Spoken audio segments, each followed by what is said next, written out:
weeks and months in the past year, been traveling a lot.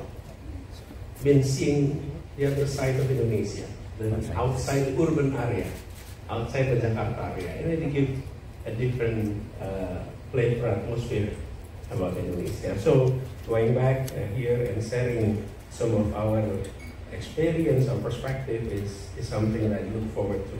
So again, thank you, and the timing for this event is also unique. Did you purposely, decide to do it in October during the registration at KPU? It was really interesting. You may have 3 candidates, 2 have registered, 1 is about to register, and in the weekend there's quite interesting discussion happening in our city. But it's just perfect timing, and it shows how smart AmCham in looking at opportunity for organizing event.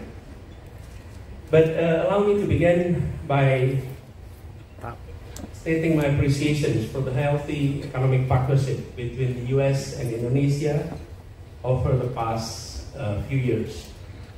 Seeing the numbers of our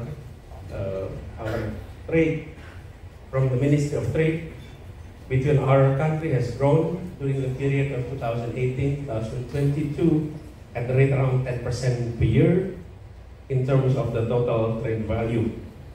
So we are experiencing, the fact of a decline this year with all the global challenges and economic pressure, but we hope our trade will recover strongly near the future.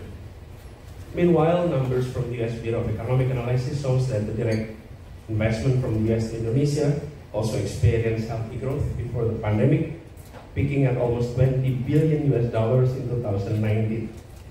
Yes, we are seeing a decent post-pandemic recovery on this front, especially in important sectors like manufacturing, but we do hope that these numbers will continue to grow strongly in the years to come. But this brings me to the point that I like to share here, that we are committed and we will continue the pattern that Indonesia has had for the past few decades. Macroeconomic policy, fiscal policy were being given to the hand of two true technocrats. Someone with solid technocratic background, with solid understanding of the economy, understanding of how policies are being made to manage our macroeconomy, ensuring monetary policy, fiscal policy were in line and in the directions of our medium and long-term economic development. And that's commitment that we are holding as presidential candidates. I'm sharing this to others, and also based on our experience in the past, that when these sectors were being managed by people of competence and people of integrity, then we're good to go. But if we compromise these two things, on competency and on integrity, we may be going in the right direction, or the wrong direction. So, given that, I think we would like to send that message here. And based on our experience with conversation with the previous session with AmCham, I've been privileged to have the opportunity to share with some of you during our discussion, be it in my previous position as governor, or a few months ago, discussions with the economy with AmCham. I found out that the business community, the US business community here in Indonesia, were not so much worried about macroeconomic performance. Our feedback, the feedback that we had, is more on finance. The issue is predictability. The issue is consistency. The issue is synchronizing policies. The issue is corruption. The issue is ensuring that political stability translates into consistency of policy. So I've been hearing that, and that's not only in this community. I've been meeting with various different business communities, investment communities, be it here or internationally, at session abroad. And almost a similar message was echoed. So I must say that yes, indeed, politics is dynamic. It's everywhere in the world. But Indonesia, especially in the past few weeks, has been very, very dynamic, even on our terms. Change happens. However, I must also underline to you that Indonesian and Indonesian democracy is generally seeing our democracy as consolidating. We have seen elections during pre-democracy and post-democracy. Almost all of these elections were widely well organized, well accepted, and people move on, including local elections. I was once told by this, look at local elections. No less than 300 local elections being contested at the Constitutional Court. That shows we have problems.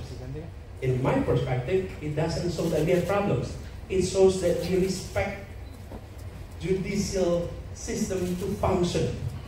Look, they protested the election result not on the street, but going to the Constitutional Court and demand the judge to decide. And the judge has 2 weeks to decide. And when they decide this is the winner, the A or the B, they accept it, they may not be happy, but going back home and move on. And that has been the pattern of our democracy for the past 25 years. So we must be very proud of our democracy, we must be very proud of our electorate, and I think we will continue to be a consolidating democracy and an example of a vibrant democracy in this region and also across the globe. In a country that is extremely diverse, an extremely diverse country, and yet you have this vibrant democracy.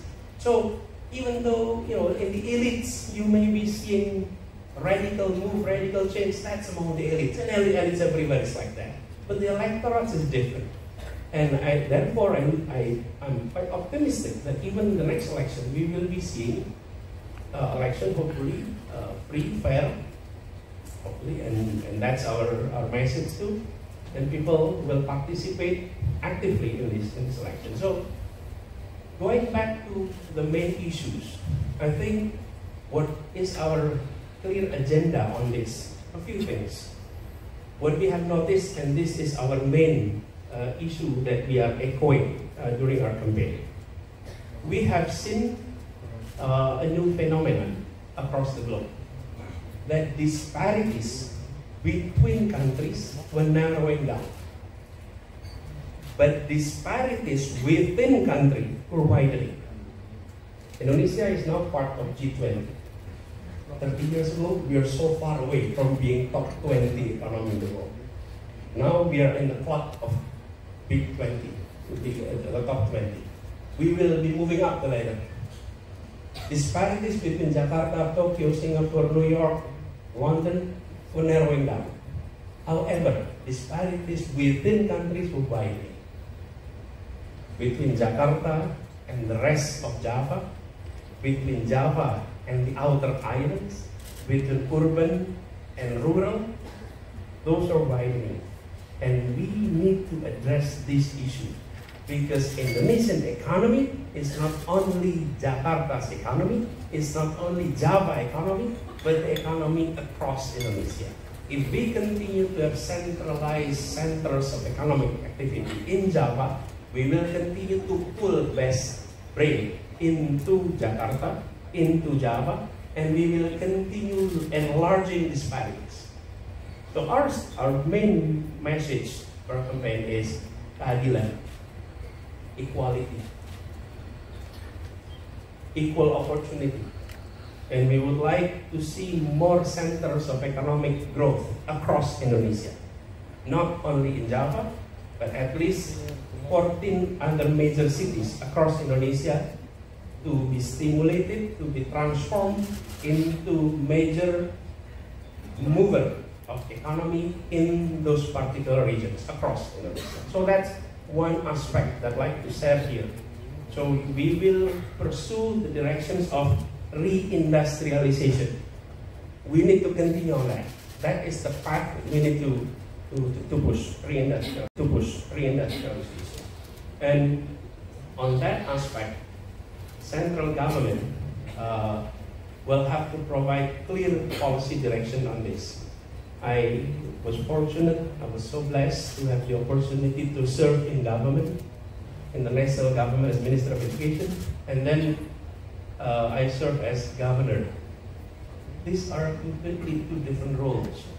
One is delivering policy direction for the national level, but two is policy delivery at the local level. And I've experienced the fact that often we, local leaders, governor, mayors, region, lack of clear national directions about issues that is of interest to national interest or local interest. Talk about investment. We don't have clear direction. What do we need to achieve? What are our each particular? What is the direction we need to pursue? On social issue, the same thing. Maternity,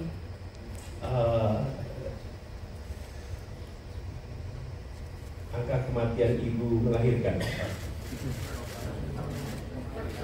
maternal fatality rate, for example, or stunting, or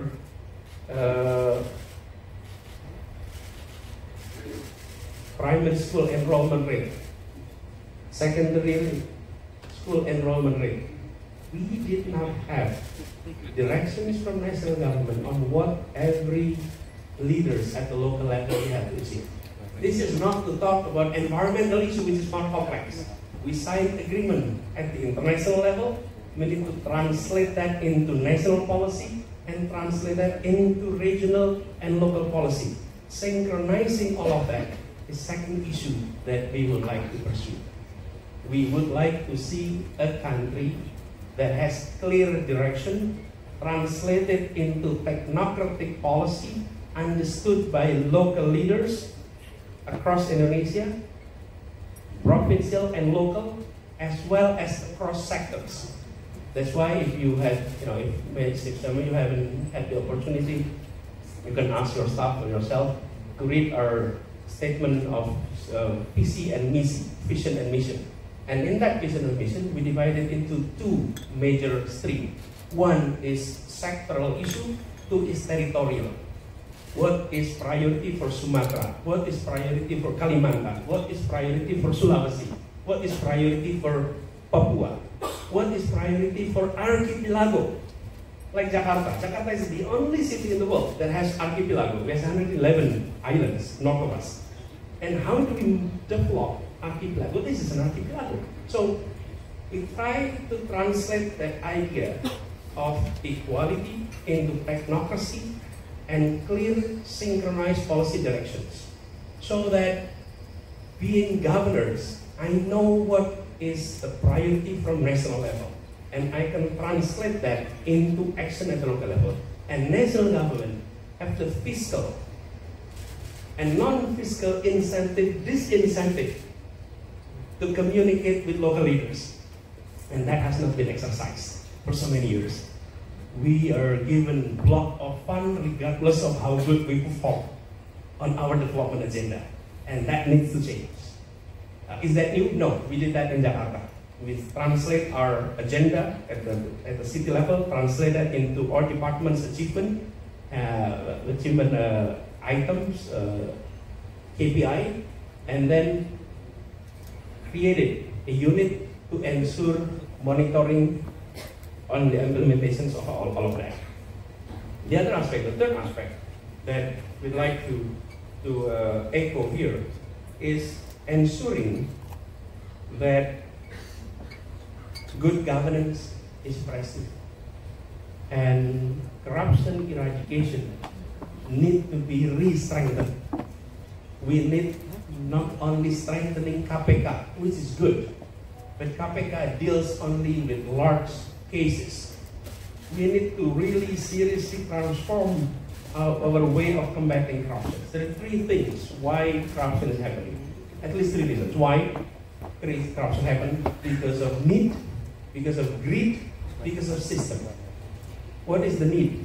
There are many employees of government who are making their salaries or their monthly salary, their annual salary so low that they cannot survive. And this needs to be addressed. We didn't address that very much. We tried to do that in Jakarta. Now, employee of Jakarta government is making equivalent to their counterpart in the private sectors. So that small corruptions that is dealt with daily people can be addressed. So that's why I need. Number two, greed. Of course, that's where KPK is handling the greed. This is about ensuring punitive actions and strict law enforcement through reform in our judiciary system, in our law enforcement agency. And this requires clear political will from the top leadership. It requires from the top, it cannot start from anywhere else. And if Indonesia would like to embark on the journey becoming a more advanced country, good governance needs to be corrected, practice of handle, and that is one of our main agenda. And I think the public in general were also agreeing on that. There is one aspect that we have overlooked in our political reform. We reform our electoral system, we reform our party system, we reform our centralized government into decentralized government, we reform our central institution at the central government 20 years ago, 25 years ago. But we did not reform our political party financing, and that is one of the core issue of corruption's policy today. And political party financing, election financing is nothing new. Many democracies across the globe have dealt with that. And they have many different approaches into solving that problem. We did not touch it yet. We haven't done any reform there. And I think that is one of the key policy reform we need to put forward and to execute. Without addressing this issue, we will always have inconsistency of policies. We will always confront it with intertwine of political interests with policy making. And if you look at studies on middle income track, some of the reason why countries track into this middle income track is because political institutions produce policy that does not reflect public interest and national interest, but reflect micro interest of political party and political groups within the government. And that has been the reason why some countries were tracked in this middle income track. And I think we need to address that. So that's very key. But not less important than that is the issue of meritocracy. I must also say that the issue of meritocracy is important to create the spirit of openness, the spirit of open competition, the spirit of optimism, not only in the area of bureaucracy, but meritocracy in every other aspect. We would like to have that feeling of meritocracy happening again in Indonesia. We had that many years ago, and we'd like to see that is going back. So the point is this: if we are doing all of this, we hope we create a society, a nation that is trustworthy, that the world look at us with trust. And I often told our team, how do you measure trust of the world toward us? Simple. If you're doing investment, you agree to sign the deal in Jakarta, not in Singapore. You sign the deal not in Hong Kong, but here in Jakarta, under our legal system. But if large deals, large investment were still being signed outside Indonesia, that's a simple message that we don't trust your legal system. We don't trust your political system. Therefore, we don't sign our deal here. And that's what I told our team when I managed Jakarta public transport. I mentioned to them, I'll give you a simple KPI, whether our public transport is improving and meeting international standard or not. Simple. If you are not seeing expat taking our public transport, then we are not yet there yet. But if you're seeing our expat taking public transport, then we are home there. Simple KPI. So you translate complex message into simple, understandable, and achievable. And that's what has been our approach. So given all of that, I often said to our team, we like the idea of equality, we like the idea of creating more economic opportunity across Indonesia, improving, reforming our government and all that. I put it in a simple line, membesarkan yang kecil tanpa mengecilkan yang besar. Enlarging the small one without squeezing or limiting the big ones. Let the big one grow, but let's create policy that ensure the small, the micro, the remote to grow.